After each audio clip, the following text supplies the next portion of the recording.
8ஆம் நம்பர் அம்பிகையினுடைய நாமம். இச்சாசக்தி, ஞானசக்தி, கிரியாசக்தி ஸ்வரூபிணி. அன்னை பராசக்தியின் சுரூபமாக பிரபஞ்சம் முழுதும் இருக்கின்றது. பிரபஞ்சம் அதீதத்தில் இருப்பவளும் அவளே. அவளுக்கு புறம்பாக பொருள் ஒன்றுமில்லை. சிவசக்தியாக இருப்பவள் அவள். பராசக்தியாக இருக்கின்ற பாங்கில் உயிர் வகைகளை பெற்றெடுத்து வளர்த்து வருகின்ற கோட்பாடு இந்த ஒரு நாமத்தில் அடங்கியிருக்கிறது. 658வது நாமத்தில் இச்சாசக்தி, ஞானசக்தி, கிரியாசக்தி ஸ்வரூபிணி. உயிர்கள் தோற்றத்துக்கு வந்திருக்கின்ற பொழுது செயலற்று கிடக்கின்றன. ஆரம்பத்தில் கொஞ்சம் கொஞ்சமாக உடலை அசைத்து பழகுகின்றது சிசு. உடலை அசைக்க தெரியாத ஆரம்ப தசையில் கண் பார்வை காட்சியிட்டு பொருள் மாறுகிறபோது கண்ணை திருப்பும் தெரியாது. கொஞ்சம் கொஞ்சமாக உடலை அசைத்து பழகுதல் கிரியாசக்தி. தத்துவ ஆராய்ச்சி பண்ணிய மேல்நாட்டு ஆசிரியர்கள், மனோதத்துவ ஆராய்ச்சி பண்ணியவர்கள் மனத்தினுடைய கூறு 3 பகுதியாக அமைந்திருக்கிறதாக சொல்கின்றார்கள். The will, emotion, cognition. Will என்பது கிரியாசக்தி, எமோஷன் என்பது இச்சாசக்தி, காக்னிஷன் என்பது ஞானசக்தி. மனோ தத்துவத்துக்கு இந்த 3 கூறுகளுக்கு புறம்பாக இடம் இல்லை. இந்த 3 கூறுகளும் உறுதியாக பண்பட்டு வருகின்ற பொழுது மனிதன் நிறை மனது அடைய பெற்றவன் ஆகின்றான். அசைவற்று கிடக்கிற சிசு உடலை அசைத்து பழகுகின்றது, கிரியாசக்தியை பயன்படுத்துகிறது. உடலை அசைத்து பழகியான பிறகு மல்லாந்து கிடக்கின்ற குழந்தை சுப்புறப்படுத்தி பழகுகின்றது. பிறகு கை கால் 4 கால் நடப்பதன் முறையில் கை, முழந்தாளிட்ட கால் ஆகிய 4 உறுப்புகளையும் பயன்படுத்துகிறது. 4 உறுப்புகளை பயன்படுத்தி நகர ஆரம்பிக்கின்றது. ஸ்தாவரம் போன்று கிடந்து ஜங்கமமாக மாறுகிறது. பிறகு உட்காருகின்றது, எழுந்து நிற்கின்றது, நடக்கின்றது. அதன் பிறகு படிப்படியாக தேவையாக இருப்பதை தேடுகின்றது. இது கிரியாசக்தியினுடைய பரிணாமமாக வந்து அமைகின்றது. கிரியாசக்தி கொஞ்சம் வெடிவெடுத்தான பிறகு தாய் அன்பு வைக்கின்றது. அன்பு ஓங்கி வர வர தாய் பற்றும் தாய் போன்று பக்கத்தில் இருக்கிற பற்றும் அதிகரித்து வருகிறது. அது இச்சாசக்தி. தாயின் துணை கொண்டு மற்றவர்களை தந்தை முதலான அறிந்து கொள்வதற்கான ஞான சக்தி அதிலிருந்து வடிவெடுக்கின்றது. இந்த 3க்கும் வில், எமோஷன், காக்னிஷன் என்று ஆங்கிலத்தில் அமைந்திருப்பதற்கு நிகராக தமிழில் உள்ளுதல், உள்குதல் கிரியாசக்தி, உணர்தல் இச்சாசக்தி, ஓடுதல் ஞானசக்தி. உள்ளுதல், உள்குதல், உள்குவார் உள்ளிருக்கும் உள்ளானே என்று சொல்லுகிற இடத்து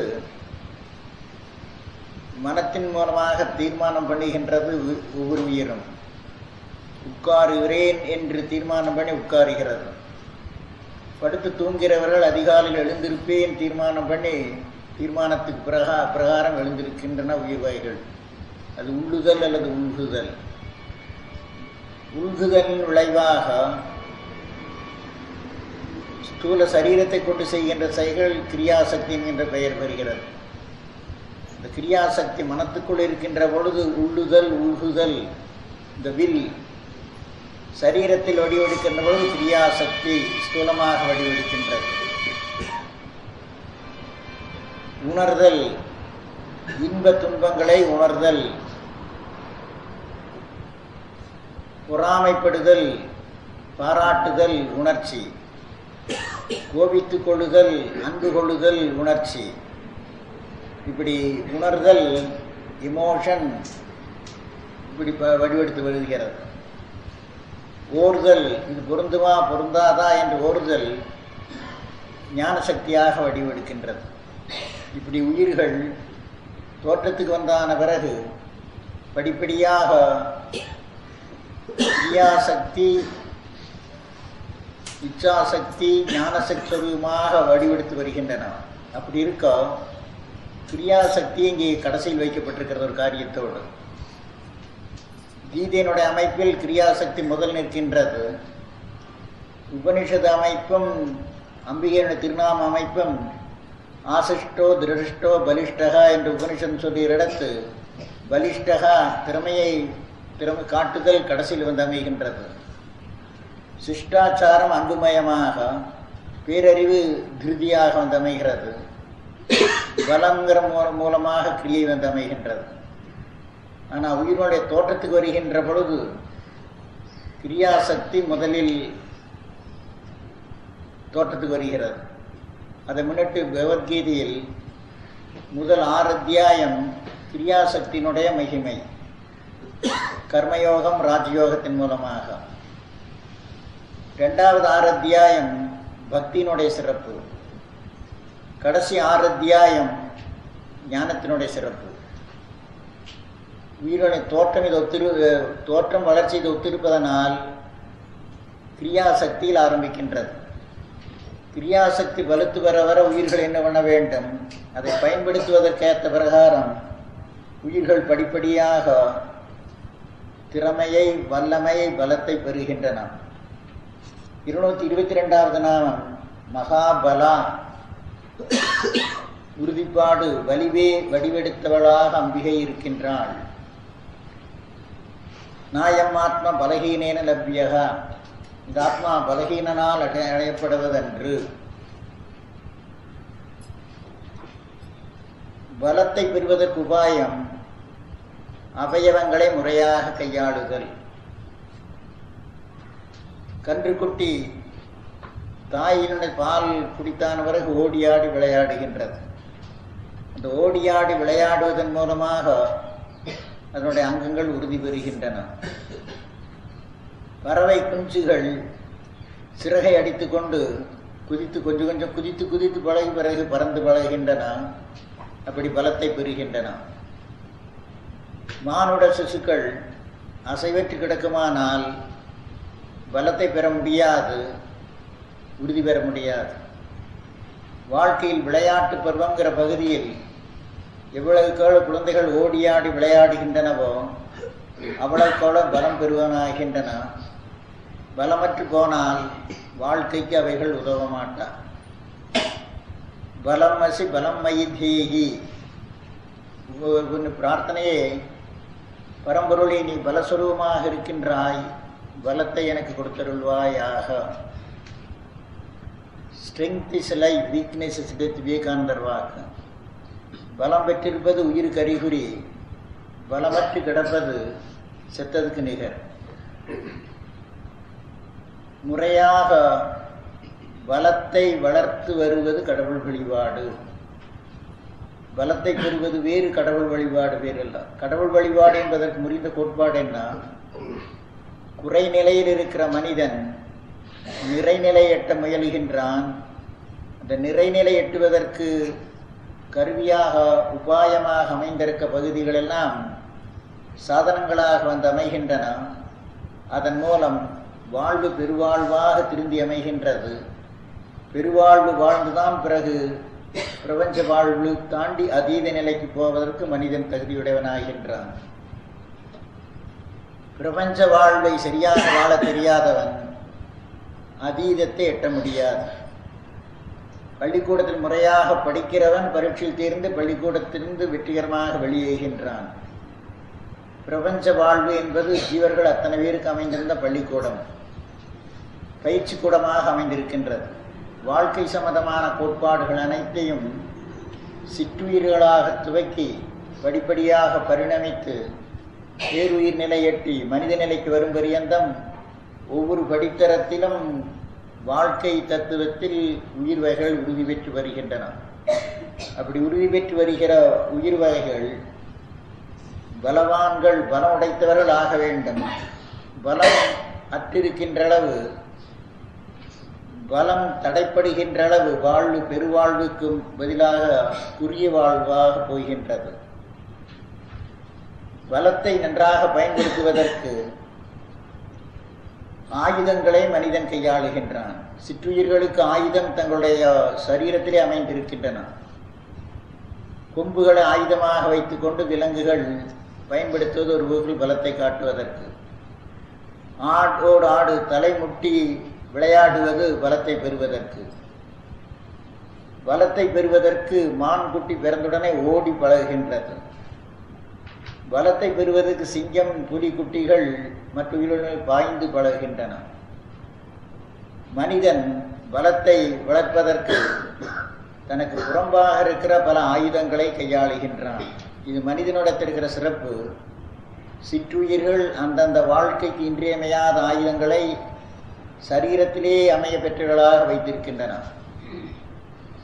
மானுடன் நிராயுதபாணியாக வெறும் கையுடையனாக பிறந்து வருகின்றான். தக்க தேக பயிற்சியின் மூலமாக உடலை உறுதிப்படுத்துகின்றான். உடல் உறுதி பெற்றான பிறகு விதவிதமான ஆயுதங்களை கையாண்டு தன்னுடைய திறமையை முன்னணி கொண்டு வருகின்றான். 530வது நாமம் சர்வ ஆயுததரா. அன்னை பராசக்தி கரங்கள் எண்ணிக்கையில் மானுடர் படைத்திருவர் மேல் அதிகமாக படைத்திருக்கின்றாள். சதுர்பாக சமன்விதா, 4 கைகளை உடையவளாக அம்பி இருக்கின்றாள். இன்னும் மேல்நிலைக்கு போக போக கணபதிக்கு 5 கரங்கள், சுப்பிரமணியத்துக்கு 12 கரங்கள், இப்படி கைகள் அதிகமாக ஆற்றலை பெரிய ஆற்றலாக மாற்றி அமைப்பதற்கு உற்றோபாயமாக கைகள் அதிகமாக வைத்து உருவகப்படுத்தி சொல்லியிருக்கின்றார்கள். விதவிதமான ஆயுதங்களை கையாண்டு தன்னுடைய திறமையை காட்டுகின்ற பொழுது ஒரே மனிதன் பல கரங்கள் படைத்தவனுக்கு நிகராகின்றான். துர்காதேவி சம்ஹாரம் பண்ணுவதற்கேற்ற ஆயுதங்கள், நிர்மாணத்துக்கேற்ற ஆயுதங்கள் இத்தனை படைத்திருக்கின்றாள். கருத்து என்ன? தன்னுடைய குழந்தைகளாகிய உயிர் வகைகள் வெவ்வேறு விதமான பயிற்சியின் மூலமாக ஆயுதங்களை கையாண்டு பழகுவதன் மூலமாக தங்களுடைய பலத்தை வளர்க்கின்றார்கள். வாழ்வை உறுதியுடைய வாழ்க்கையாக மாற்றி அமைக்கின்றார்கள். ஆயுதங்களை கையாண்டு பழகுதல் பலத்தை வளர்ப்பதற்கு உபாயமாகின்றது. மானுடராக இருக்கின்றவர்கள் தொழிலுக்கேற்ற பிரகாரம் ஆயுதம் மாறுகின்றது. கல்லை உடைத்தல் என்றால் அதற்கேற்ற ஆயுதம், வீணை வாசித்தல் என்றால் அதற்கேற்ற ஆயுதம், எழுதுதல் என்றால் அதற்கேற்ற ஆயுதம், குழலோசை ஊது என்றால் அதற்கேற்ற ஆயுதம், போர் புரிதல் என்றால் அதற்கேற்ற ஆயுதம், ரணவைத்தியம் பண்ணுவதென்றால் அதற்கேற்ற ஆயுதம், வீடு கட்டுதென்றால் அதற்கேற்ற ஆயுதம். இப்படி தொழிலுக்கேற்ற பிரகாரம் விதவிதமான ஆயுதங்களை கையாண்டு வருவது மனிதனுக்கு சாத்தியம். ஆயுதபாணியாக பிறந்தவன் அல்ல, எந்த ஆயுதத்தையும் கையாண்டு பழகுகின்றான். ஆயுத பூஜை என்று நாம் நவராத்திரி ஒரு பகுதியாக கொண்டாடுகிற இடத்து ஆயுதங்களை வைத்து அலங்கரித்து கும்பிட்டு போதாதது. ஆயுதங்களை கையாண்டு பழகுகின்றவர்கள் அந்த ஆயுதமே அம்பிகை சுரூபமாக கருதி அன்றைக்கு பண்ணுகிற வழிபாடு ஆயுள் முழுதும் பண்ணுகிற வழிபாடாக அமைய வேண்டும். சில வழிபாட்டு முறைகள் ஒரு நாள் துவைக்க அன்றைக்கே முடிவெற்றி விடுகிறது. அது வாழ்க்கை தத்துவத்தை அறிந்தவர்களை போக்கல்ல. சரஸ்வதி பூஜைக்கு புஸ்தகங்கள் எல்லாம் அலமாரில் தூங்கி கிடக்கிற புஸ்தகங்கள் எல்லாம் கொண்டு வந்து அடுக்கி வைத்து அலங்கரித்து கும்பிட்டு விட்டு மறுபடியும் எடுத்து வைத்து விடுவது, அது சரஸ்வதி பூஜை எல்லாம். துருப்பிடிச்சு கிடக்கிற ஆயுதங்கள் எல்லாம் துளைக்கி ஒரு நாள் பொட்டிட்டு சந்தனம் குங்குமம் மாலை போட்டு கும்பிட்டு எடுத்து வைப்பது ஆயுத பூஜை எல்லாம். தினந்தோறும் ஆயுதங்களை கையாளுதல், ஓதாமல் ஒரு நாளும் இருக்க வேண்டாம், தினந்தோறும் கல்வி கற்பது, இப்படி விசேஷ நாட்களில் இதெல்லாம் தெய்வத்தினுடைய மகிமை, தெய்வத்தினுடைய சுரூபம் என்பதை நமக்கு ஞாபகப்படுத்திக் கொள்வது ஆயுத பூஜை ஆகிறது, சரஸ்வதி பூஜை ஆகிறது. பூஜை என்ன நடக்க வேண்டும்? ஒரு காலமன்றி சதா கால பூஜையாய் ஒப்புவித்தேன் கருணைகூர் தாய்மானர் வாக்கு. ஏதோ குறிப்பிட்ட ஒரு வேளை நான் பூஜை பண்ணுவதல்ல, ஆயுள் முழுதும் இந்த விதமான பூஜை பண்ணுவனாக இருக்கின்றேன். இந்த கோட்பாடு தான் நல்ல சாதனை நடத்திருக்க வேண்டிய சிறப்பாகின்றது. குறிப்பிட்ட ஒரு நாளில் நைமித்திய கர்மமாக பண்ணுவது உள்ளத்தில் இந்த லட்சியத்தை உறுதிப்படுத்துவதற்காக. ஒரு நாள் துவைக்கு அன்றே ஒதுக்கி வைத்து மறந்து விடுவதல்ல, அந்த செயலை தெய்வீக பான்மையுடன் உறுதிப்படுத்துவதற்காக நைமித்திய வழிபாடு செய்கின்றோம். நித்திய கர்மமாக கையாள தெரிந்த ஆயுதங்களை எல்லாம் முறையாக கையாண்டு வந்தால் அது அம்பிகை வழிபாடு ஆகிறது. ஆயுதத்தினுடைய தரம் மேலே போக போக ஆயுதம் படைத்தவன் ஆயுதம் இல்லாதவன் அரை மனிதன் என்று சொல்கிறது. ஆயுதங்களெல்லாம் கையாள தெரியும், ஆனால் சரியாக கையாளாவிட்டால் அவன் அரை மனிதன் ஆகின்றான். தேசிய தப்பு ஒன்று சுதந்திரம் வந்த பிறகு பெற்றது. இராணுவ பயிற்சிக்காரர்களெல்லாம் சிவில் பயிற்சியில் போட்டு சமுதாய சேவையை பண்ணி கொண்டிருக்கிற பொழுது இந்த தரத்தை அறிந்த சீனாக்காரர்கள் படையெடுத்து வந்தார்கள். பாதுகாக்க தெரியாத நிலை வந்துவிட்டது. ஆயுதம் படைத்தவர்கள் அந்தந்த துறையில் இருக்கிறவர்கள் சர்வகாலமும் அதில் பயிற்சி பெற்றுக்கொண்டே இருக்க வேண்டும். 691வது நாமம் சதுரங்க பலேஸ்வரி. யுத்தத்துக்கு ஏற்ற ஆயுதத்தையும் இது குறிக்கின்றது. சமுதாய வாழ்க்கை சோசியல் லைஃப்க்கு ஏற்ற ஆயுதத்தையும் குறிக்கின்றது. எல்லாவித ஆயுதங்களையும் அம்பிகை படைத்திருக்கின்றாள். துர்காதேவியினுடைய கையில் பார்த்தால் யுத்தத்துக்கு ஏதுவான ஆயுதங்கள், சமுதாய நலனுக்கு ஏற்ற ஆயுதங்கள் எல்லாம் படைத்திருக்கின்றாள். நான் சமுதாய வாழ்க்கை எங்கிற நடத்த வேண்டும் என்றால், சேனைகளாக அமைந்திருக்கின்ற சேனை பகுதி யுத்த காலமானாலும் சரி, சமாதான காலமானாலும் சரி, அவர்கள் பெறுகின்ற பயிற்சி சர்வகாலமும் யுத்த பயிற்சியாகவே இருக்க வேண்டும். கலைஞானத்தில் கெட்டிக்காரர்கள் நாள்தோறும் அந்த கலை பயிற்சி பெற்றுக் கொண்டே இருக்க வேண்டும். கலை பயிற்சி குறிப்பிட்ட சில நாளில் துவக்கி முடித்து விடுவதல்ல, அந்தந்த கலையில் நிபுணர்கள் ஆகின்றவர்கள் காலமெல்லாம் அந்த பயிற்சியில் ஈடுபட்டு கொண்டே இருக்க வேண்டும். சித்திரமும் கைப்பழக்கம், செந்தமிழ் நாப்பழக்கம் என்று சொல்கிற இடத்து எந்த மொழி பேசுவதாக இருந்தாலும் மொழியை சதா பேசிக்கொண்டிருந்தால்தான் பேசுகிற திறமை வருகின்றது. சிலர் 5 வருஷம் 10 வருஷம் அவனிகளாக இருந்துவிட்டு பிறகு பேச வந்தால் தடுமாறுகின்றார்கள். நாவை பயன்படுத்தாதனுடைய விளைவாக நாவுக்கரசராக இருக்கின்றவர்கள் குறிப்பிட்ட நேரத்தில் நாவை அடக்கி வைத்திருக்கவும், நாவை நல்ல வழியில் பயன்படுத்த தெரிந்து கொண்டால் நாவு என்கின்ற ஆயுதத்தை நன்கு கையாண்டவர்களாகின்றார்கள். அதில் தலை சிறந்தவர் நாவுக்கரசராகிய அப்பர் சுவாமிகள். நாவுக்கு உத்தரவு போட்டார், பேசுதல் என்றால் பரம்பொருளை பற்றி பேசு, இல்லை என்றால் பேச்சற்று சும்மா இரு. பொருள்படாத பேச்சுக்களை பேசிக்கொண்டே போனால் அது வீண்காலம் போக்குவதாகிறது. ஆயுதத்தை முறை தவறி கையாண்டதாகின்றது. முறையாக ஆயுதத்தை கையாளுதல் கடவுள் வழிபாட்டுக்கு நிகர். கையாளாத அடங்கி செயலற்று இருப்பதும் கடவுள் வழிபாடாகிறது. ஏனென்றால் மனமடங்கி இருத்தல், அந்த கரணம் அடங்கி இருத்தல் ஒரு அலாதியான பயிற்சியாக இருக்கிறது. அப்போ சதுரங்க பலேஸ்வரி என்று அம்பிகை சொல்லுகிற இடத்து யுத்த நிலையில் அந்த காலத்தில் இருந்தது 4 படைகள். கஜ துரக ரத கஜ துரக பதாதி. ரதத்திலிருந்து போர் புரிதல், கஜம் யானையின் மீது போர் புரிதல், துரகம் குதிரையின் மீது போர் புரிதல், காலாட்படைகளாக பதாதிகளாக இருந்து போர் புரிதல். பழைய காலத்தில் அந்த ஏற்பாடாகிறது. இன்றைக்கு ரதத்துக்கு பதிலாக டேங்க்ஸ் வந்திருக்கின்றது. குதிரை யானைக்கு பதிலாக 2 அவசியமில்லாதாக போய்விட்டது. இன்றைக்கு சதுரங்க பலமானது திரியங்க பலமாக போய்விட்டது. நிலப்படை, நீர்ப்படை, ஆகாயப்படை. நிலத்தில் உள்ளதெல்லாம் நிலப்படையாக வைத்தார்கள். கப்பலில் சென்று புரிவது நீர்ப்படையாக வைத்தார்கள், விமானத்தில் போவது ஆகாயப்படையாக வைத்தார்கள். காலம் மாறி போய்விட்டது.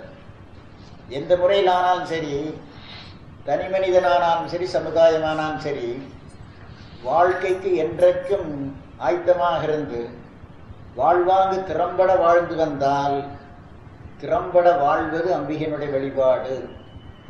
இந்த வழிபாட்டை ஆண்டுக்கு ஒரு தடவை விமர்சனம் பண்ணுகிற பாங்கில் நவராத்திரி விழா கொண்டாடுகின்றோம். வாழ்வை பெருவாழ்வாக மாற்றி அமைப்பதற்கு ஓய்வு ஒழிச்சல் கிடையாது. நாம் சுவாசிப்பது எப்படி நின்று விடாது பிறந்தது முதல் கொண்டு சரீரம் விழும்பெறியந்த நடைபெறுகிறதோ, அங்கனம் காலமெல்லாம் மனிதன் முயற்சியுடையவனாக இருக்க வேண்டும். ஓய்வு பெறுதல் அதில் அடங்கி இருக்கின்றது. இருதயம் அடிக்க ஆரம்பிப்பது, பிறந்தவுடனே ஆரம்பிப்பது ஸ்மசானம் போவதில் நிகழ்தல் என்றால் அதுக்கு ஓய்வு கிடையாது. மற்ற அவயவங்கள் உறக்கத்தில் ஓய்வு பெறுகின்றன, இருதயத்துக்கு ஓய்வு கிடையாது. மூச்சு விடுவதற்கு ஓய்வு கிடையாது. இருதயம் துடிப்பது 2 துடிப்புக்கு இடையில் உள்ள இடைநேரம் அது ஓய்வு பெறுகின்றது. அப்படி வாழ தெரிந்தவர்கள் வினையாற்றம் தெரிய வேண்டும், விசிராந்தியோடு இருக்கும் தெரிந்து கொள்ள வேண்டும். முறையாக ஓய்வெடுத்தவன் தான் முறையாக வினையாற்ற முடியும். முறையாக வினையாற்றுவன் மிகைபட ஆற்றி பிறகு செயலற்று தளர்ச்சியுற்று போய் விடுவானானால் வாழ்க்கை தத்துவத்தை அவன் அறிந்தவன் அல்ல. சதுரங்க பலேஸ்வரியாக அம்பிகை இருந்து கொண்டு இயற்கை தாய் காலமெல்லாம் தன்னுடைய கிருத்தியங்களை செய்து கொண்டே வருகின்றாள். சிருஷ்டி பண்ணுவது ஓய்வில்லாத செயல், ஸ்திதி அதை காப்பாற்றுவது அத்தகையது, துடைத்து தள்ளுவது அத்தகையது. இடையராது இந்த 3 கிருத்தியங்கள் நடைபெற்று வருவதற்கிடையில் ஸ்தாவர ஜங்கமாக உயிர் வகைகளை ஆராய்ந்து பார்த்தால் அம்பிகையினுடைய மகிமை அந்தந்த உயிருக்கு தேவையாக இருக்கிற பகுதி தானாக ஒரு வரப்பிரசாதமாக வந்து அமைகின்றது. அப்படி வரப்பிரசாதமாக அமைந்திருக்கிற பகுதியில் ஒன்று கனவற்ற உறக்கம். இந்த கனவற்ற உறக்கம் பிரளயத்துக்கு நிகர். கனவற்ற உறக்கம் சில மணி நேரமாக ஒரு மனிதனுக்கு வாய்க்குமானால் அதன் மூலம் தன்னுடைய ஜீவிதத்தையே அவன் புதுப்பித்துக் கொள்ளுகின்றான். உடல் உறுதி பெறுகின்றது, உள்ளம் தெளிவடைகின்றது. அடுத்த நாள் வாழ்க்கை துவக்குவது ஒரு சிருஷ்டிக்கு நிகர். அதற்கு முற்றிலும் ஆயத்தமுடையவனாக இருக்கின்றான். அங்கனம் ஆயுதத்தை படைத்திருக்கின்ற அம்பிகை தன்னுடைய செயலின் மூலமாக உயிர்கள் வாழ்க்கையை என்ன பாங்கில் கொண்டு செலுத்த வேண்டும் என்பதை சதா நிரூபித்து காட்டி வருகின்றாள். பலவான் ஆயான பிறகு இந்த பலத்தை எப்படி பயன்படுத்துவது? மகாபலாவாக அம்பிகை இருக்கின்றாள். பலம் படைத்தவனாக மனிதன் அமைய வேண்டும். மிகைபட பலம் படைத்தவருக்கு சான்று இதிகாசங்களில் காணலாம். 5 சகோதரர்கள் பாண்டவர்களுக்கிடையில் அளவு கடந்த பலம் படைத்தவன் பீமன். தன்னிடத்திருக்கிற பலம் தனக்கே விளங்காது போய்விட்டது. அது நமக்கு ஒரு எச்சரிக்கை.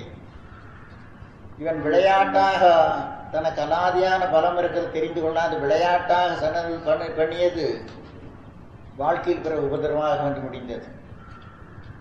கூட்டாளிகள் எல்லாம் மரத்தின் மேல் ஏறி உட்கார்ந்திருப்பார்கள், விளையாடுவார்கள். அடிமரத்தை ஒரு உத விடுவான், பழம் விடுவது போல் அத்தனை பேரும் கீழே விழுவார்கள். இவனுக்கு விளையாட்டாக இருந்தது. இதை முன்னிட்டு துரியோதனனுக்கு இவன் மீது பொறாமை வந்தது. அந்த பொறாமை ஆயுள் காலம் முழுது அவனை விட்டு போக கிடையாது. பலத்தை கையாளுகின்ற பொழுது அளந்தெடுத்து பலத்தை கையாள வேண்டும். மிகைப்பட்ட பலம் வருவது அதை கையாள தெரியாதவன் வாழ்க்கையில் உபதிரவத்தை தேடிக்கொள்வான் என்பதற்கு அதே சான்றாகின்றது. அனைவரும் பலத்தை வளர்க்க கடமைப்பட்டிருக்கின்றோம். கிரியாசக்தி முன்னணிக்கு வந்தான பிறகு அது இச்சாசக்தி ஞானசக்தி மயமாக வழிபடுத்தி வருகின்ற பொழுது அது கிரியின் மூலமாக விளங்குகின்றது. பெற்றெடுத்த பலத்தை ஆக்கத்துறையிலே நல்ல காரியத்துக்கு பயன்படுத்தினால் அந்த நல்ல காரியத்துக்கு பயன்படுத்துகின்ற பொழுது மனிதன் வீரன் ஆகின்றான்.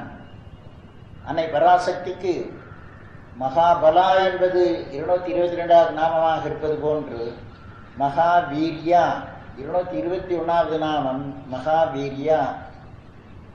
வீரியமே வடிவெடுத்தவளாக இருக்கின்றாள். வைதிக பிரார்த்தனை வீரியம் வச்சு வீரியம் மைதேகி, இறைவா வரவஸ்துவே வீரியமே வடிவெடுத்தவனாக நீ இருக்கின்றாய், எனக்கு வீரியத்தை கொடுத்தருள்வாயாக. அப்ப வீரியம்ங்கிறது என்ன? செயல் புரிவதெல்லாம் தர்மத்தை ஒத்ததாக இருக்க வேண்டும். தர்மத்தை ஒத்த செயல் ஆக்கத்துறைக்கு பயன்படுகிறது. நாசகாரி போன்றிருந்தாலும் அதன் மூலமாக ஆக்கமே வந்து அமைகின்றது. வீரியம் படைத்தவனாக ராமன் ராமபாணத்தை கையாண்டான். கேடு செய்வது போன்று தென்படுகின்றது. அந்த கேட்டின் மூலமாக நலமே வந்து வாய்க்குமானால் அது வீரனாக இருந்து கையாண்ட செயலாகின்றது. சிறு குழந்தைகளுக்கு பூர்வ ஜென்மாந்திர வாசனைகளை நாம் விளையாட்டில் கண்டுபிடிக்கலாம். சில குழந்தைகள் நாசகாரிகளாக பாழ்படுத்துகின்ற செயலையே புரிந்துவிடும். அவளுடைய தத்துவத்தை, அந்த பாங்கை அறிந்து அத்தகைய பாங்கு படைத்த குழந்தைகளுக்கு என்ன தர வேண்டும்? உலர்ந்து போனால் காட்டு செடிகளை புடுங்க வைக்க வேண்டும், குப்பை தூசிகளை சேகரித்து தீ வைக்க சொல்லி தர வேண்டும், பழுதுபட்டு போன வேஸ்ட் பேப்பர் எல்லாம் கிழிக்கும்படி செய்ய வேண்டும்.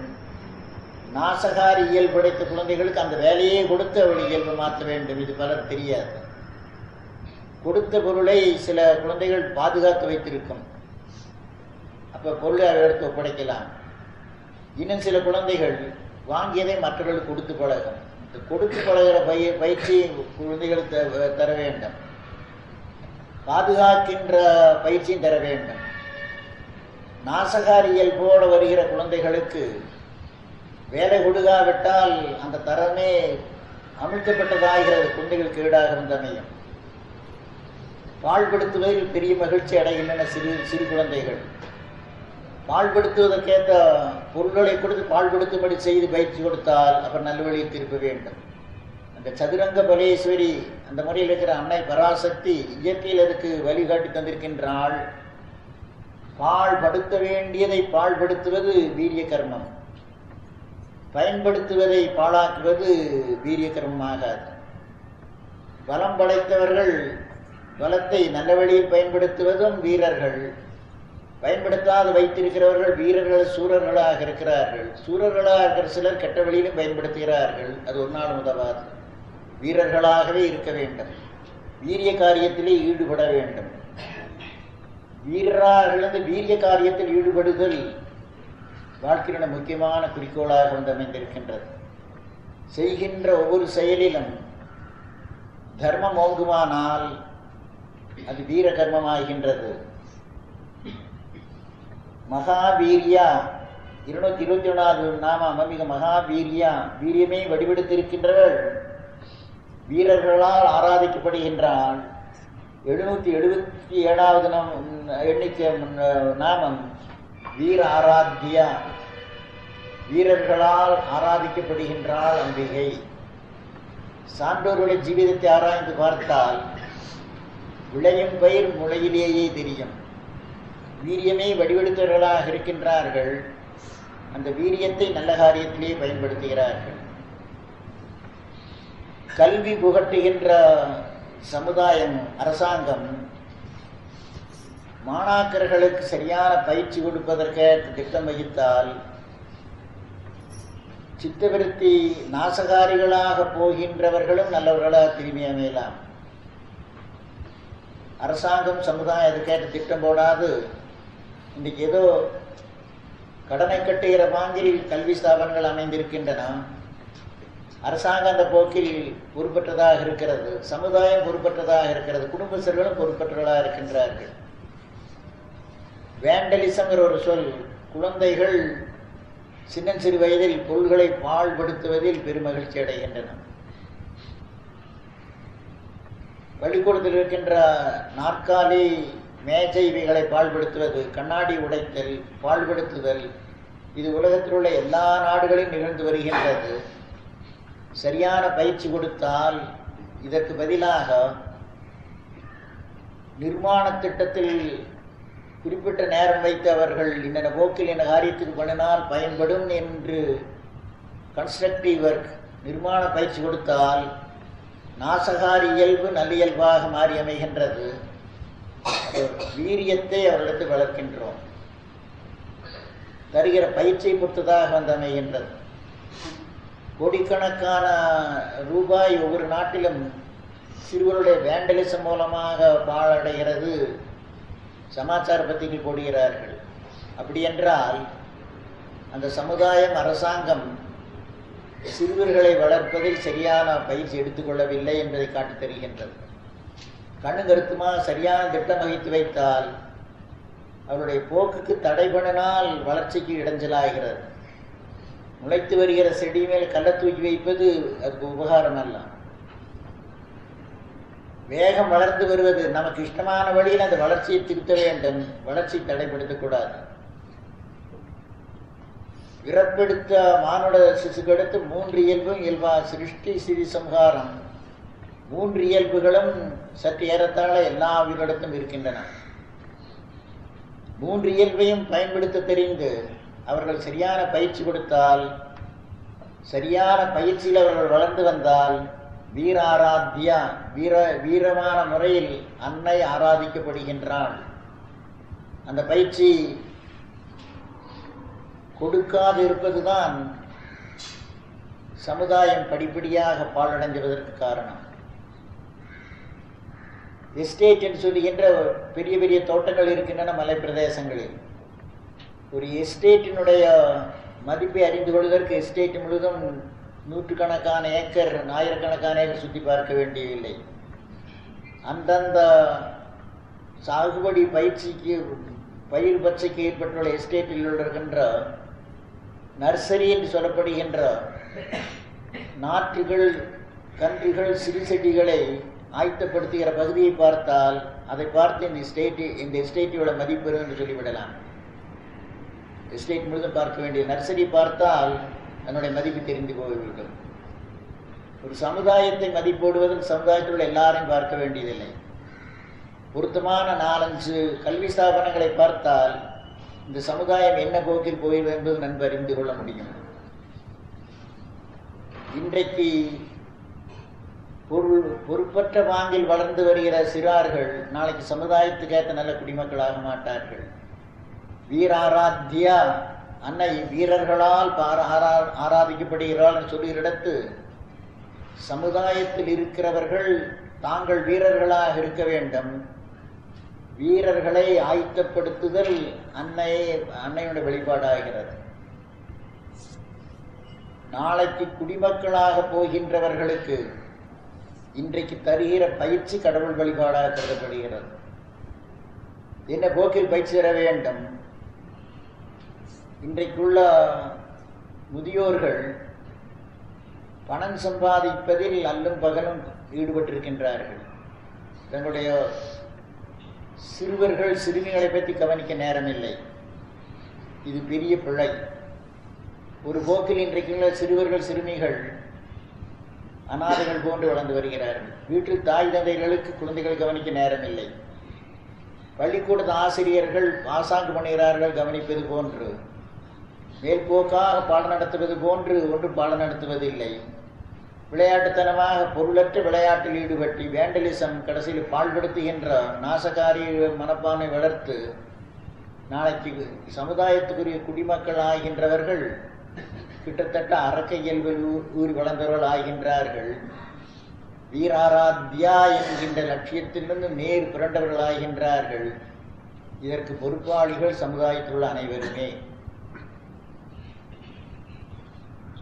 இன்றைக்கு நர்சரியாக இருப்பது நாளைக்கு தோட்டமாவதற்கு நிகராக இன்றைக்கு சிறுவர்கள், சிறுமிகளாக இருக்கின்றவர்கள் நாளைக்கு குடிமக்களாக போகின்றார்கள்.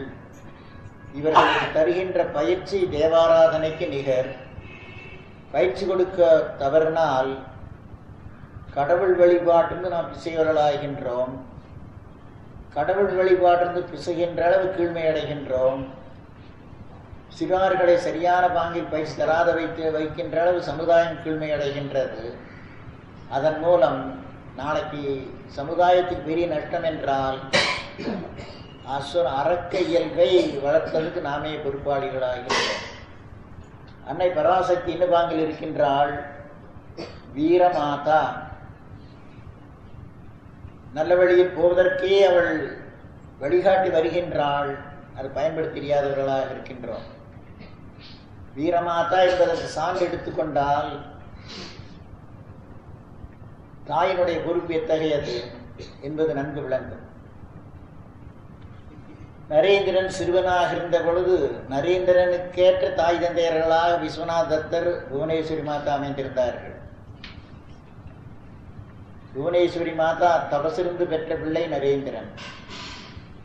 அதற்கேற்ற பிறகு அவன் வளர்ந்து வருகின்ற பொழுது ஆற்றலே வடிவெடுத்தவனாக வந்தான். அந்த ஆற்றல் படைத்த அவனை பயமுறுத்தி அடக்கி வைத்ததல்ல, 2 தாதிமார்களை போட்டு அவனை சமாளித்து வந்தார்கள். அவனுடைய ஆற்றலுக்கு இடைஞ்சல் பண்ணுவதற்காக உற்சாகம் ஊட்டினார்கள். சிறு வயதில் அவனுடைய இயல்பு வந்தவர்களுக்கெல்லாம் தன் இடத்திற்கிறத எடுத்து கொடுப்பது. சில குழந்தைகளுக்கு கை கிடைச்ச யாரும் கொடுக்கவே கொடுக்காது, அது ஜென்மாந்தர வாசனை. வாழ் கொடுத்து இன்னும் சொல்லும், அது ஜென்மாந்தர வாசனை. நரேந்திரன் கைக்கு அகப்பட்டதெல்லாம் வந்தவர்களுக்கு எடுத்து கொடுத்து விடுவான். யாச்சர்கள் வீதியில் வந்தால் வீட்டுக்குள்ள ஓடி போய் அகப்பட்டதை கொண்டு கொடுத்து, யாச்சர்கள் வந்தால் இவனை பற்றி எச்சரிக்கையாக இருக்க வேண்டும். எந்த யாச்சனுக்கு எது தருவது குழந்தைக்கு தெரியாது, எதை வேணாலும் எடுத்துக்கொண்டு கொடுத்து விடுவான். இவனை ஜாக்கிரதையாக வைத்துக்கொண்டு அவர்கள் தருவார்கள். பிறகு தருவதற்கு இவனுக்கு பயிற்சி கொடுத்தார்கள். எதை தர வேண்டும் அதை உணர்ந்து இவன் கையில் தருவது. இந்த பகுதி ஒரு பெற்றோரின் ஞாபகத்தில் வைத்திருக்க வேண்டும்.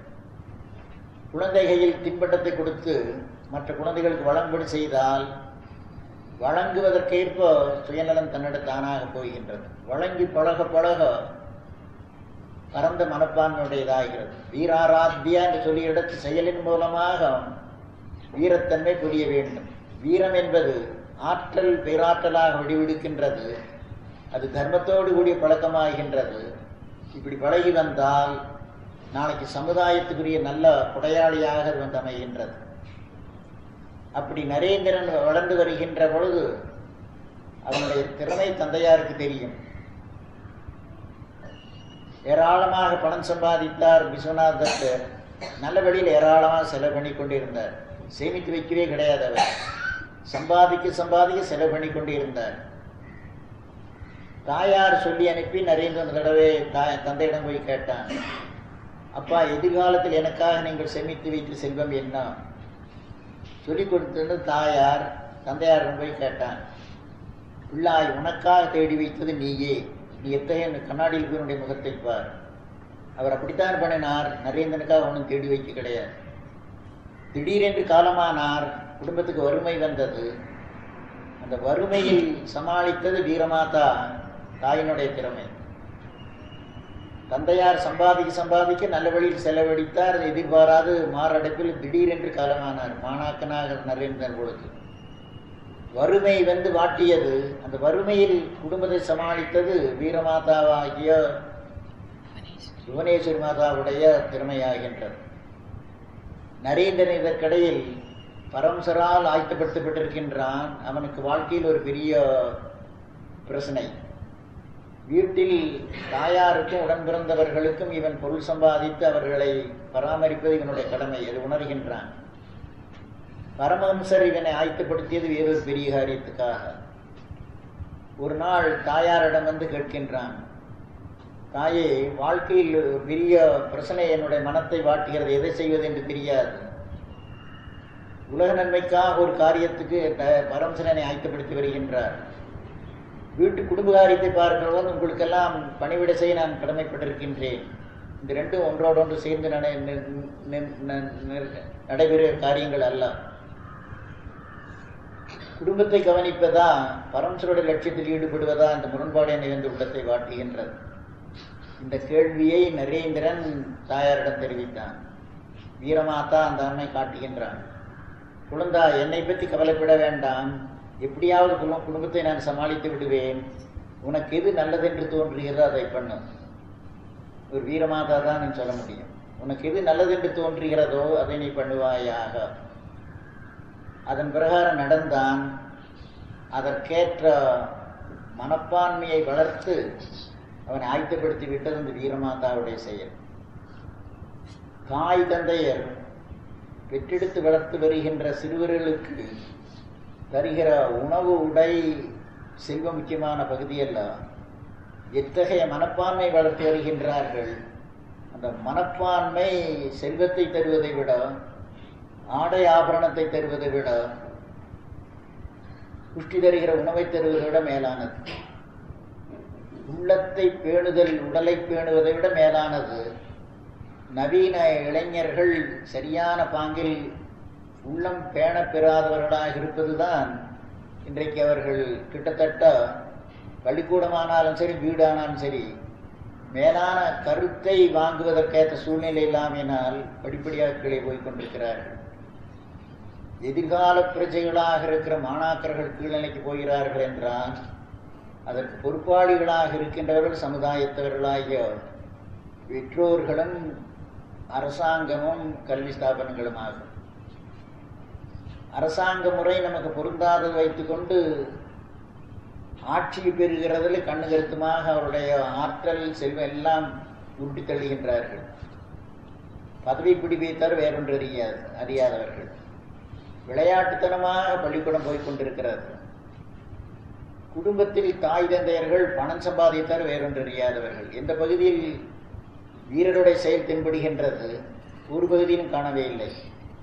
இப்போ வீர ஆராத்யா என்று அம்பிகை பகரப்படுகின்ற பொழுது அன்னையை போற்றுவது தகுதி வாய்ந்தவர்கள் யார்? வீரர்கள். வீரர்கள் யார்? தங்களுடைய வாழ்க்கையின் மூலமாக, செயலின் மூலமாக சமுதாயத்தில் அறத்தை நிலைநாட்டுகின்றார்கள். அறத்தினது பிசாதவர்களாக வாழ்ந்து வருகின்றார்கள்.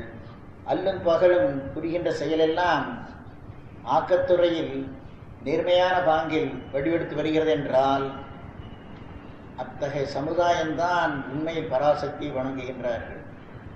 கோயிலுக்கு சென்று ஏதோ சில கிரியைகளை செய்து மணி அடித்து பூஜை பண்ணி விழுந்து கும்பிட்டு விடுவது மட்டும் வழிபாடாகாது. வாழ்வாங்கு வாழ்வது கடவுள் வழிபாடு. இத்தகைய வாழ்க்கை வாழுகின்றோம். அந்த வாழ்க்கை தான் உண்மையான கடவுள் வழிபாடு. அதற்கு சின்னமாக கோயில் பண்ணுகின்ற கிரியைகள் எல்லாம் தேசபடம் வைத்துக்கொண்டு தேசத்தினுடைய அமைப்பை ஆராய்வதற்கு நிகராக கோயிலில் பண்ணி வருகின்ற கிரியா விசேஷங்கள் எல்லாம் வாழ்க்கையின் பாங்கில் அமைய வேண்டும் என்பதற்கு எடுத்துக்காட்டாக அமைகின்றது. தன்னளவில் அது வழிபாடாகாது.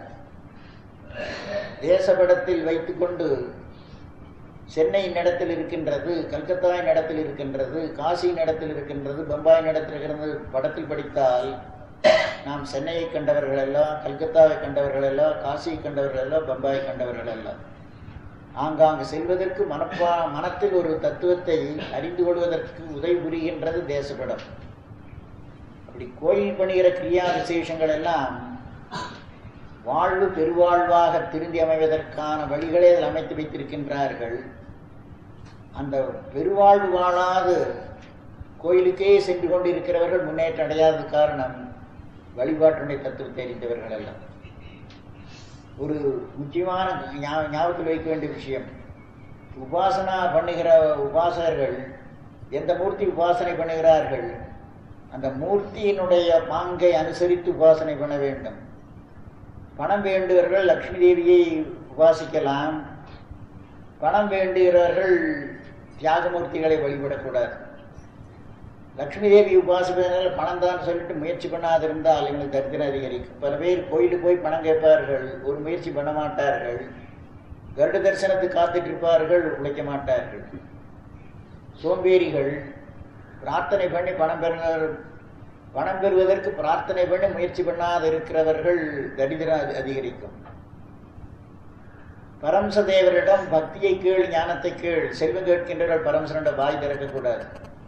செல்வத்தை தொடமாட்டேன் என்றவரிடத்தில் போய் செல்வம் கேட்டால் எந்த மூர்த்தி இடத்தை எதை கேட்போம் தெரியாதவர்கள்.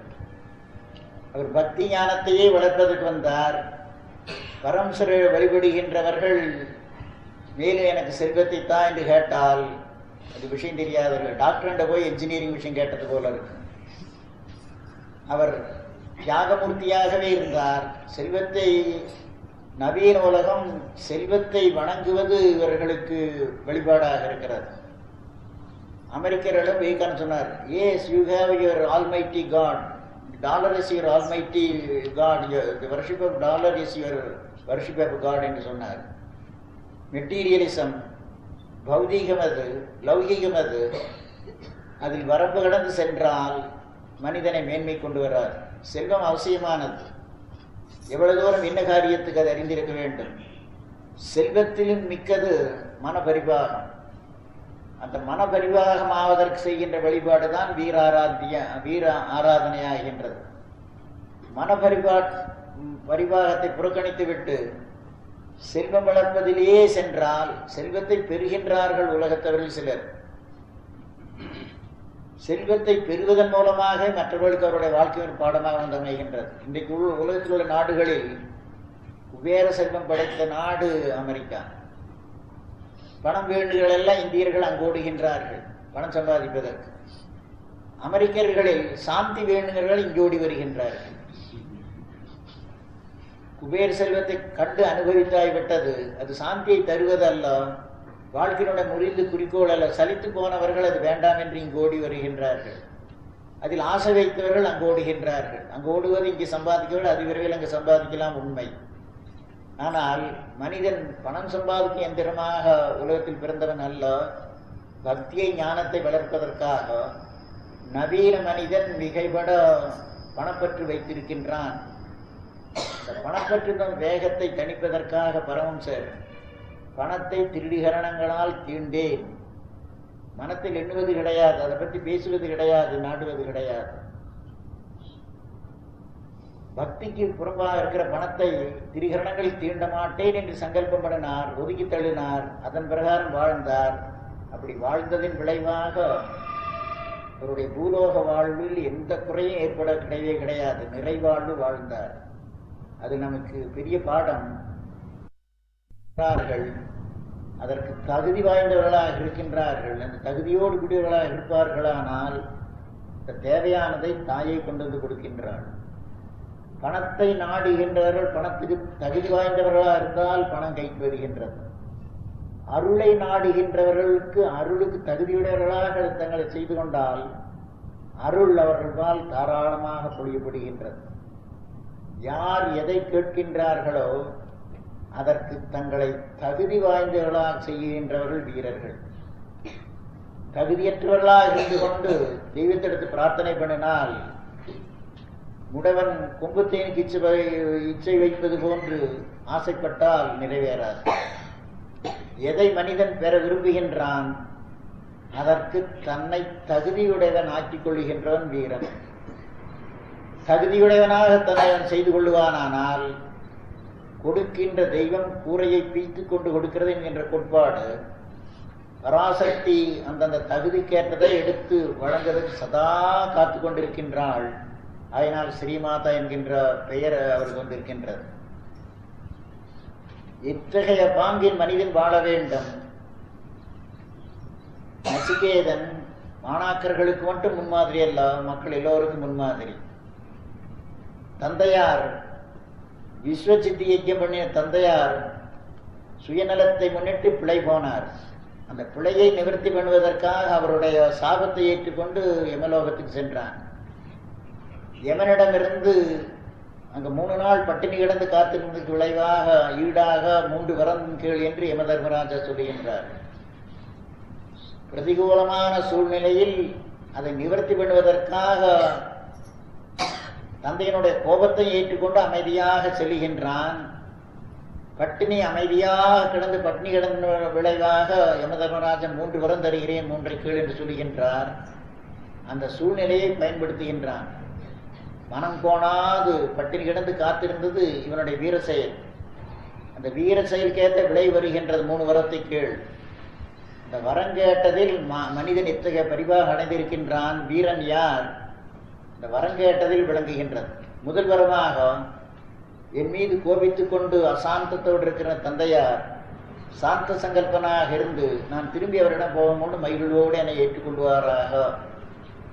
மகன் தந்தை காட்டுகின்ற செயல் அவர் பிழையாக போனாலும் அவர் திருத்தி அமைப்பது, இவன் கஷ்டப்பட்டு அவர் திருத்தி அமைப்பது இவனுடைய கடமை. அதை செய்தான். வரமாக கேட்ட பொழுது தன்னை பற்றி நினைக்கவில்லை. தந்தையினுடைய நலனுக்காக முதல் வரத்தை கேட்கின்றான், பயன்படுத்துகின்றான். வீரன் யார்? பெற்றோர் முறை தவறி போனாலும் இவன் முறை பிறழாது இருக்கின்றவன் தான் நல்ல வீரன். சில சமயங்கள் பெற்றோர்கள் முறை பிறழாதனுடைய தந்தையார் அவனுக்கு தௌர்பாகியம் வந்தது. இந்த தந்தையார் நலனே இவன் பாடுபட்டான். நொந்துகளுக்கு பதிலாக அவனுடைய நலனுக்கே பாடுபட்டான். நச்சிகேதன் முதல் வரமாக கேட்டது தந்தையாருடைய நலத்துக்காக. இரண்டாவது வரமாக கேட்டது மனிதன் எத்தகைய முயற்சி எடுத்துக்கொண்டால் பெற வேண்டியதெல்லாம் பூலோகத்திலும் சொர்க்கலோகத்திலும் பெறலாம். எத்தகைய முயற்சி எடுத்துக்கொண்டால் அவன் கேட்டது வரமாக செல்வத்துக்குத்தானே கிடையாது. எத்தகைய முயற்சி எடுத்தால் வேண்டியதை பெறலாம். அவன் கேட்ட வரமே எத்தகைய முயற்சி முக்கியமானது. அது சொல்லித்தரப்பட்டது. இந்த முயற்சி எடுத்தால் பூலோகத்தில் எதை வேண்டும் என்றாலும் பெறலாம், சொர்க்கத்திலும் பெறலாம். மூன்றாவது வரமாக கேட்டது ஆத்மவித்தை. அதற்கு நிகரான செல்வம் கிடையாது. செல்வத்துள்ளால் சிறந்த ஆத்மவித்தை, அதை பற்றி கேட்கின்றான். அது மிக கஷ்டமானது, எல்லாருக்கும் விளங்காது. அதற்கு ஈடாக பூலோகத்தில் இதை தருகின்றேன், சொர்க்கத்தில் இதை தருகிறேன், பெரிய ஜாவிதா கொடுக்கின்றான் தர்மராஜா. இதெல்லாம் என்னுடைய முயற்சியில் நான் பெற முடியும். என்னுடைய முயற்சியில் பெறக்கூடிய ஒன்றை நான் தானமாக இன்னொருடம் தெய்வத்திடத்தில் வாங்க மாட்டேன். இதுதான் பரிபாக வீரனுக்கு அடையாளம். என்னுடைய முயற்சியில் பெறக்கூடிய ஒன்றை தானமாக நான் வாங்க மாட்டேன். தம் போன்றவர் இன்மை மறுமை ரெண்டும் பார்த்து கொண்டிருக்கிற தமக்கு தெரியும். செத்தவனுடைய நிலை, வாழ்ந்திருக்கிற நிலை. ஆத்ம தத்துவம் தான் தம்மிடத்தில் பெறுகின்ற பெரிய பேர். அதன் பொருட்டு பாக்கி அனைத்தும் ஒதுக்கி வைத்தது இவனுடைய வீர செயல். பாராட்டி பிற ஞானம் அவனுக்கு தரப்படுகின்றது. என்னுடைய முயற்சியில் பெறக்கூடிய ஒன்றை தானமாக வாங்க மாட்டேன். நம்மவர்களுக்கு பாடம். வீரன் யார்? எதை பெற விரும்பினாலும் அதற்கு அவன் தன்னை தகுதியுடையவனாக செய்து கொள்வான். ஆனால் அவன் வீரன். அப்படி பாடுபட்டு வருகின்றனுடைய பாங்கு எப்படி ஆகிறது? அன்னை பராசக்தி அனுகிரகமூர்த்தியாக இருந்து வீரமாதா, 836வது நாமம் வீரமாதா. புவனேஸ்வரி மாதா நரேந்திரனுக்கு வீரமாதாவாக இருந்தது போன்ற அன்னை பராசக்தி அந்தந்த ஜீவனுக்கு ஏற்ற வீரமாதாவாக இருக்கின்றாள். யார் எதற்கு தகுதி வாய்ந்தவர்களோ அதுதான் அவர்களுக்கு வந்து வாய்க்கின்றது. இதையொட்டி ஒரு நிகழ்ச்சி. கம்யூனிஸ்ட்ங்கிறவன் யார்? பிறர் சம்பாதித்து பங்குக்கு போகின்றவன், தான் பாடுபடாது இருக்கின்றவன் முறை தவறிய கம்யூனிஸ்ட். அமெரிக்காவில் கம்யூனிஸ்ட் ஒருவன் ஒரு மில்லியனேர் போனான். இத்தனை சொத்து தனி உடைமையாக நீங்கள் வைத்திருக்கக்கூடாது, பங்கு போட்டு சமுதாயத்துக்கு தாருங்கள் என்று அவரோட கம்யூனிசம் வாதாடினான். அவர் அவன் கையில் வந்து 5 சென்ட் எடுத்து கொடுத்தார். பில்லியனேராக இருக்கிறது 5 சென்ட் தானா? சரியாக நாடு முழுதும் பங்கு போட்டால் பேருக்கு 2 சென்ட்டும் கூட வராது. உனக்கு தாராளமாக 5 சென்ட் கொடுத்துருக்கிறேன் அப்படின்னாரு. அவர் புகட்டிய பாடம், யார் எதற்கு தகுதி அதைத்தான் அவர்கள் பெறுவார்கள். பங்கு போட்டால் உனக்கு வருகிறது 2 சென்ட்டுக்கு மேலே வராது, தாராளமாக 5 சென்ட் கொடுத்துறேன்னு சொன்னார். அன்னை பராசக்தி தரித்திரர்களாக சிலர் ஏன் வைத்திருக்கின்றாள், தனவானாக ஏன் சிலர் வைத்திருக்கின்றாள்? அவர்களுடைய தகுதிக்கேற்ற பிரகாரம் வந்து அமைகிறது. தகைமை எப்படி வந்து அமைகிறது? முயற்சியின் விளைவாக. முயற்சி மேலோங்கோங்க மனிதன் மேல்நிலைக்கு வருகின்றான். முயற்சியே வடிவெடுத்தவன் நச்சிகேதன். அந்த முயற்சியினுடைய விளைவாக ஞானத்தை பெற்றான். பிரபஞ்ச சம்பந்தமான அனைத்தையும் பெற வல்லவனானான். தேவையில்லைன்னு ஒதுக்கி வைத்தான். தந்தையை திருப்திப்படுத்தினான். 3 வரங்களில் மானுடன் ஒருவன் சமுதாயத்தில் என்னென்ன பாங்கில் யாராருக்கு கடைப்பட்டவனாக இருக்கின்றான் அத்தனையும் நிறைவேற்றினான்.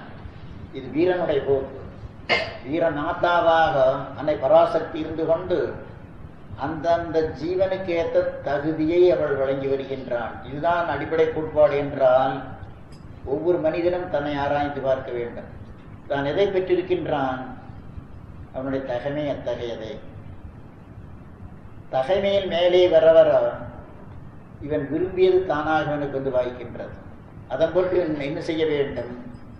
வீரனாக இருந்து கொண்டு வாழ்கின்ற வாழ்வு பெருவாழ்வாக இருக்க வேண்டும். சோம்பலுக்கு இடம் கிடையாது, முறை தவறிய உழைப்புக்கு இடம் கிடையாது. முறையான உழைப்பு, தீவிரமான உழைப்பு, அது உலக நன்மைக்கும் தெய்வ வழிபாட்டு மயமாக இருக்கிற உழைப்பு. இப்படி செய்து கொண்டு பொறுமையுடன் மனிதன் காத்திருக்கின்றான். அவசரப்படுகின்றவனுக்கு சிரத்தையற்ற நிலையை, சபல புத்தியை காட்டுகின்றான். என்ன பொறுமையோடு காத்திருக்க வேண்டும். பொறுமைக்கு பூமாதேவி என்று சொல்லுகின்றார்கள். காய்ந்து போய் கிடந்தாலும் தன்னுடைய மாறாது இருக்கின்றது, மழை கொட்டி தள்ளினாலும் தன்னுடைய மாறாது இருக்கின்றது. பொறுமையோடு இருக்கின்றவன் எவ்வளவு காலம் காத்திருக்க வேண்டும் என்றாலும் அமைதியாக காத்திருக்கின்றான், அவசரப்படுவது கிடையாது, முயற்சியில் தளர்ச்சி அடைவது கிடையாது. வீரன் யார்? முயற்சியில் தளர்ச்சி அடைவதில்லை, எடுத்த முயற்சிக்கு அதிவிரைவில் பலன் வர வேண்டும் என்று ஆசைப்படுவதில்லை. அந்த ஆசைப்படுகிறவன் வீரன் அல்ல.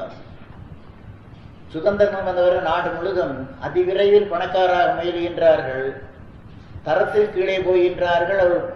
அவர் உண்டு அமைக்கின்ற பொருள்களும் தகுதியற்றவர்களாக இருக்கின்றன. இது நல்ல அறிகுறி அல்ல, நல்ல பயிற்சி பெற்றதுக்கு அறிகுறி அல்ல. நன்றாக பயிற்சி பெற்றவன் முறையாக அமைதியாக பாடுபடுகின்றான். பலன் எந்த வேளையில் வரும், இந்த பலனை தளர்வுடையாது தயங்காது தக்க தருணத்தில் தான் தாய் தருகின்றாள். அது பரியந்தம் அமைதியாக மனிதன் காத்திருப்பானால் அன்னைக்கேற்ற செல்வனாகின்றான். அன்னை எத்தகையவள்? 899வது நாமம் வீரா. அன்னை தானே வீர சுரூபமாக இருக்கின்றாள். அந்த பாங்கு தன்னுடைய செல்வர்கள் செல்வியிடத்தில் எதிர்பார்க்கின்றாள். செயலில் செய்ய வேண்டிய செயலை தீவிரமாக செய்து முடித்து அதன் விளைவு அன்னையின் திருவுளம் எப்பொழுதோ அப்பொழுது வரட்டும் என்று அமைதியாக காத்திருக்க ஒரு மனிதன் தெரிந்து கொள்வானால் அவன் வீரனாகின்றான். முற்றிலும் பக்குவமான பாங்கில் சர்வமத மகாசபைக்கு விவேகானந்தர் போனது. கவனிப்பாரற்று சாப்பாட்டு கூட வழியில்லாது அவர் அங்கே திணறி கொண்டிருக்கின்ற பொழுது தெய்வத்தை நொந்து கொள்ளவில்லை, சூழ்நிலை நொந்து கொள்ளவில்லை. தக்க காலம் இன்னும் வரவில்லை, அதாவது வியாக்கியானம் இன்னும் தக்க காலம் வரவில்லை. தக்க காலம் வருகின்ற பொழுது சூழ்நிலையும் தானாக வந்து வாய்க்கும். பரமசருக்கு அமைந்த முன்னேற்பாடு, இவருக்கு அமைந்த முன்னேற்பாடு என்று செய்துக்கினால் தட்சிணேஸ்வரத்துக்கு வருவதற்கு முன்பே அவர் சாதனத்துக்கு ஏற்றதெல்லாம் அன்னை பராசக்தி முன்னே அமைத்து விடுகின்றாள். அந்தந்த ஜீவனுக்கேற்ற சூழ்நிலையை அன்னை நல்கின்றாள். வீரா, வீரமே வடிவெடுத்தவளாக இருக்கின்ற தாய் வீர மாதாவாக இருந்து அந்தந்த ஜீவனுடைய பரிபாகத்துக்கு ஏற்றதை அவள் நல்கின்றாள். தட்சிணேஸ்வரத்துக்கு ராமகிருஷ்ணர் வருவதற்கு முன்பே சாதனத்துக்கு ஏற்ற பரிவா எத்தனை தயாராக அமைக்கப்பட்டிருக்கின்றது. நரேந்திரர் தம் குருநாதனுடைய உத்தரவுப்படி நீ கடல் கடந்து இந்த ஞான பொக்கிஷத்தை தர வேண்டிய பொறுப்புடையதாக இருக்கிறது. அது சிறமேற்கொண்டு தெய்வாதீனமாக அனுப்பப்பட்டது. அங்கே போனார். அங்கே போய் தங்குதற்கு கூட இடமில்லாது உணவில்லாது தவிக்கின்ற பொழுது யாரையும் நொந்து கொள்ள கிடையாது. இன்னும் தக்க தருணம் வரவில்லை என்று அமைதியாக காத்திருக்கின்றார். அந்த பொறுமையை இழந்தவர் அல்ல. அதனுடைய விளைவு என்னானது? கவனிப்பாரற்று கிடந்தவர் கடைசியில் சர்வமத மகாசபைக்கு உனக்கு இடமில்லை என்று சொன்னார்கள். அதில் வீரரானார். Hero of the parliament of religions கடைசியாக முடிந்தவர் விவேகானந்தர். அவருக்காக என்றே அமைந்தது என்று தான் கடைசியாக சொல்ல வேண்டும். ஒரு கடிதத்தில் எழுதுகின்றார், they wanted to make it a heathen show but it became a Christian show. பெரிய அதில் கிரீன் ஹியூமர் இருக்கிறது. கிறிஸ்துவ மதத்தவரை பாக்கியெல்லாம் காட்டு மிராண்டித்தனம் என்று காட்டி தருவதற்கு சர்வமத மகாசபை அமைத்தார்கள். அது என்ன ஆனது? ஹீதன் ஷோ, காட்டு மிராண்டிகளை போங்கி தகையது நாட்டு காட்டுது பண்ண இவருடைய தரம் வெளியானது. இதுக்கு மேலானது உலகத்தில் இருக்கிறது என்பது அவர்கள் தரப்பட்டது. அது அன்னையினுடைய திருவுளம். அதற்கு கருவியாக இருந்தவர் வீரன். பொறுமையாக காத்திருந்தார். கஷ்டத்தை கஷ்டமாக கருது கிடையாது. தகுதியுடையவராக தன்னை செய்தார். பொறுமையை வடிவெடுத்தவராக இருந்தார். நவீன நச்சிகேதன் என்று அவர் சொல்ல வேண்டும். வாழ்க்கையில் நாம் கற்றுக்கொள்ள வேண்டிய பெரிய பாடம், தகமை வாய்ந்தவர்களாக வேண்டும். தகமை வாய்ந்தவர்களாக இருப்பதுதான் தெய்வ வழிபாடு. அதற்கிடையில் வந்து வாய்க்க வேண்டிய வாய்ப்பு எப்பொழுது வேண்டாலும் வாய்க்கட்டும். அதை பற்றி அவசரப்படாது இருப்போமானால் நாம் நல்ல வீரர்களாவோம். வீரர்களாவது வாழ்க்கையின் குறிக்கோள். வீர மாதா வீரர்களாக செல்விகள் இருக்க வேண்டும் என்று தன்னுடைய சொரூபத்தின் மூலமாக விளக்குகின்றாள். பண்பாடடைந்த நல்ல வீரர்களாக முயற்சியின் திருவாழ்வின் விளைவாக அமைவோமாக.